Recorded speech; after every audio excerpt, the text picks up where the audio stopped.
Ashton TV, joined by manager Steve Cunningham after the defeat at Hurst Cross against Cleethorpes. Gaffer, your thoughts on that one? I mean, obviously very disappointed in terms of the result, scoreline. Congratulations to Craig. I couldn't really introduce myself to Craig and his management team today. Obviously, we're having the touchline ban, but they've won 4-0, and in the end, it was probably comfortable for them. At times, I'm watching the game. I didn't think it was a 4-0 scoreline because I thought the amount of dominance with the ball that we had in areas, especially the second half. But the 4 goals that we've given away, criminal. And if you're going to concede goals like that, you're gonna lose football matches. And they were good value for the win. They've defended. If we'd have defended like they did in our box and still play the way that we can play, it's either a draw or we go on and win the game. But we just don't look like we're going to score goals at the minute, and unfortunately, that seems to be the story of our season at the moment. We can be dominant in a game, but teams like Cleethorpes, if they've got players that they've got, rolling the sleeves up, epitomised by Brad Abbott, who's their captain, who's played for me before, every reason why we brought Brad Abbott into the squad 2 seasons ago. If you're going to defend like that, like it means something to you, you've got to look at it and go, have I got too many footballers, genuinely? Because at the minute, we've got players that really nice to watch, technically really, really good. We've got no balls, and unfortunately, that's what happens when you meet a team that maybe technically, and I don't mean all the players, I don't mean this disrespectfully to Cleethorpes, we've gone with more technical players than they've got, but what they have got is they roll the sleeves up and they run through a brick wall for you, and that's what they did. But they found it quite easy at times as well to defend like that. I mean, the 2 goals in the first half, we've had all the ball. We conceded two balls into the box, 2 goals. And that's the only 2 attempts on goal that they've had. We've come out second half. We've absolutely battered them for 8 minutes from the kickoff. We've had 5, 6 corners, 7 corners, 5 attempts on goal. They threw everything in front of it. They go up the other end and score with a 1-2 on the edge of the 6-yard box.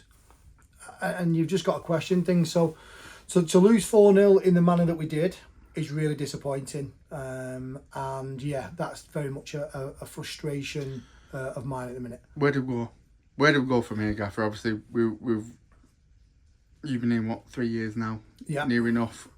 We've had a lot of these interviews, especially this season, where we're going. We're not taking the chances. Where do we go from here? Well, there's always a turning point in the season. Very much a turning point. It hurts you when you hear certain fans shout certain things, but I get it because they're frustrated and they just care. To be fair. Now, obviously, I've been stood on the balcony today with me touchline ban, and I've had 4 supporters come up to me and say, "Keep your head up. We know it's not you, but it is me because I pick this team. I pick the tactics. I do the recruitment. I do the training. So it is me." Now, there's a turning point. Now, we've just had a conversation there, and people will be looking, thinking, "Oh." Now, I know my mate Evan, Bobby, he'll see the scoreline and want to see my interview, and I won't let him down because I've just had a deep dive talk in there. I've not fell out with my players because I do genuinely. I do love them all. I love them. We're mates. I haven't lost the dressing room one bit. The players, they're my mates. The problem I've got is I've been bullying them up too much. They're not good enough.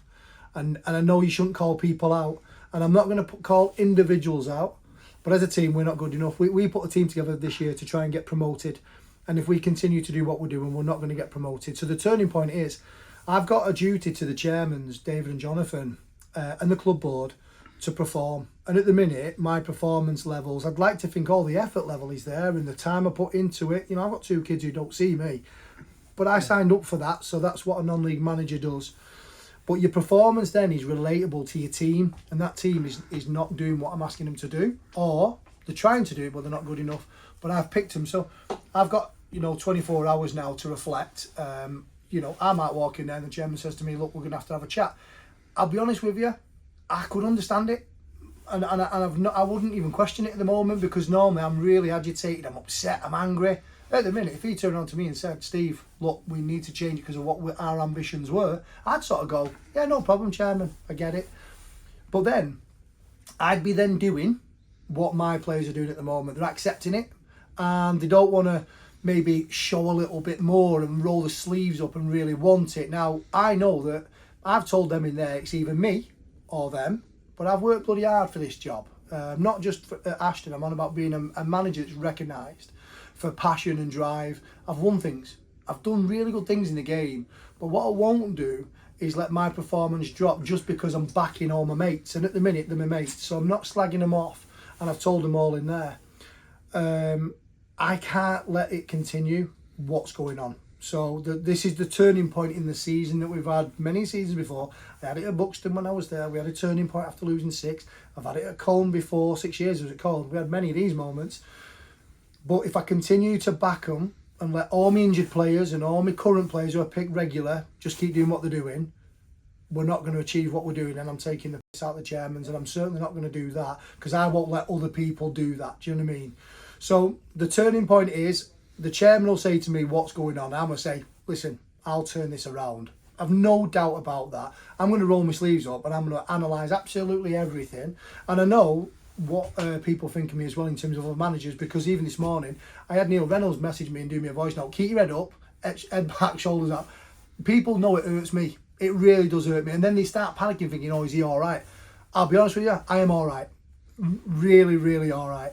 It's either going to kickstart me and burn my sort of fire as well to go and prove what I do all the time, but I've got to do it in a calculated way. I've got players in there that are on contracts, but I have told them in there they've got a duty to the club and the chairmans that I'm going to be speaking to every one of them on Monday. I've even told them all in there to all look for a club. So any clubs looking for players, if there's anybody that you like at Ashton United Football Club, please feel free to ring me on Monday.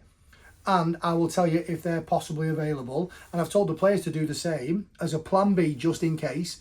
And we've been honest about it. I can't continue to back them because otherwise, if I say to the chairman, I need another 2-3 players, he's going to go, Steve, the pot's getting empty. We need to do something. And I know what that is. I've just got to go and let 5, 6, 7 go potentially and bring in. Now, I didn't want to go down that route, especially 14 games in. But at this opportunity this year, the league is wide open. It really is. There's no Macclesfield, there's no Worksop, there's no South Shields, there's no Buxtons. Genuinely, the league is wide open, and the team who's most consistent with a team that really want it will be up there. Warrington Rylands are up there by deserved status. FC United have won again, I think, deserved status. They're the sort of teams that I look at and go, well, we beat FC 3-1 when we've got our full squad and we're at it. Rylands we absolutely battered and came away with a 1-1, but yet, when it comes to the crunch, they're doing it consistently and my group aren't. So I've got to change that. So anybody that's looking to play at our level from the league higher than us, that are proven and want it, please give me a call from Monday because I am looking for players. And the players that I've currently got, we're still going to be best mates. But there's going to have to be some drastic changes and it's either going to be me or the players. But like I said, I've got more fire in my belly than some of them, so I'm not going to let them send me down. There will be a reaction. People are going to go, oh, he's lost his head. I promise you, I have not lost my head. It's not Macclesfield. It's not Macclesfield. This is just a reset that we have all the time. And it's frustrating because the fans, they deserve more. I'm seeing really good things in the games. I've seen good things today and we've got beat 4-0. But we can't maintain that because there's managers that would love to work with this group who are happy to just be a mid-table team. I'm not. You know, I want to progress. I'm an aggressive manager. I want to win things. I want to show that I'm the best in the area and back up the gob that I've got. But I can't let them take me down if they don't match that. Enthusiasm is infectious, but so is the lack of it. And I show more enthusiasm than most, and they're not sort of taking to that. Or even like today when I'm quiet, I'm not seeing it on the sidelines from the players. And I've got to look at that and go, right, well, it's my team. I'm responsible, and all you can do is take action. And as of tonight, I'm going to have a couple of Budweisers because I'm really stressed. This is the most calmest interview. I'm raging inside. But I'm surprised. Yeah, there'll be a reaction. There certainly will be. But listen, we're what, 13 games in? 14 games in? 14 games in. Listen, there's a load of football to play yet. And this is the sort of stuff where I'll show how good I am. And I'm pretty certain I'll do that.